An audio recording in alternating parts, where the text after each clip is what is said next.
PRRD today sa ang bisita ninyo sa kanya? Long hair na siya. Naligo siya pero wala niya giapil yung tiil. Ito ba to? Wala na nakaon.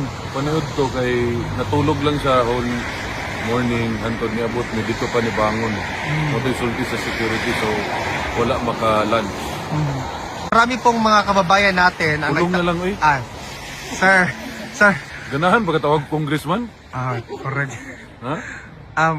Sir Paulo, marami pong mga kababayan natin nagtatanong kasi nag-snow ngayon dito sa Netherlands. Kamusta po daw si PRRD sa lamig, sir? Wala man.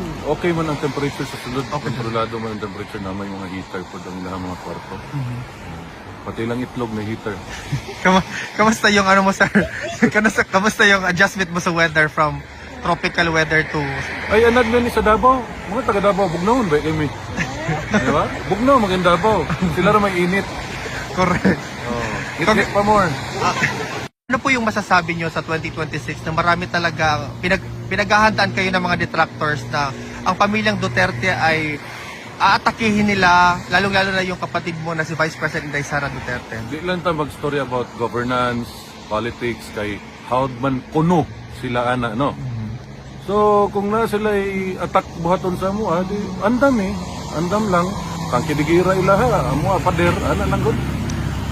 Mugbalira man ning kalibutan karon pila ka adlaw. Advice po namo kami magstorya mi mag-igsuon na mag-andam lang, abogado, ana. Di man gud lisod kayo banggaon magstorya ta about governance in which klaro man kayo nga nila kanang yagi mo ko pagkakapitan, no? May balaan nimo ang kawatan sa naong palangdaan ba? Kung unsay na kuana na nila, di na gid na basta makasugod na kagkawat, di na gid na mundang. Unang di po sila gusto matanggal niya. Ang problema ana, di gusto mo agi og saktong proseso. Demokrasya man katong istoryahan. Di kahulat og eleksyon, di ba? Istoryahan ang impeachment, pabalik-balik na lang, recycle, bisag istorya na ang mga ahensya nga walay nahitabo ngayon ana. Nay klaro sa tutubangan, trilyon ang gikawat, karon gidungagan og trilyon nga kawatonon. So kamo mga Pilipino inyuhan na ng pagbuot, no? Ug okay ra sa inyo kawatan mo, nahibalo pa lang ko, niapil na lang ko. Diba? Pilipino ra gyud makatubag ana. Ug ganahan mo karni mo kawatan, wa koy problema sa mo.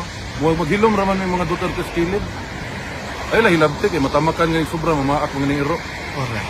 Lain pud baya ko maak. Ano po yung gusto nyo sabihin sa mga kababayan natin for the year 2026, lalo-lalo na bagong taon lang? Expect ninyo mas mupait ang inyong kinabuhi. Kabalo naman mo mga ano. Di man gyud na malikayan ng greed. Kawat. Di gyud malikayan. Sa kung sa yung tanaw, wapaganit ninyo na gihalongkat ng Accounts Committee sa Congress o sa Senate. Halongkat ta ninyo na, makita ninyo diha tanan. Kung asa ang isa pa ka corruption diha sa mga amo to sa tawag na. Pulong na lay tawag sa ito tawag ang congressman. Kaulaw. Damay pa tani. Pero mga taga Davao, basta ako mo serbisyo lang ko sa inyo ha. Ayan na magtuwa ng mga storya-storya nga, wala gasolod sa HOR. So, ibuhaton ako dito kay committee. Ano to Slibiste, gusto mo kontratong budget? Wa ganit tagda sa naglingkod na speaker.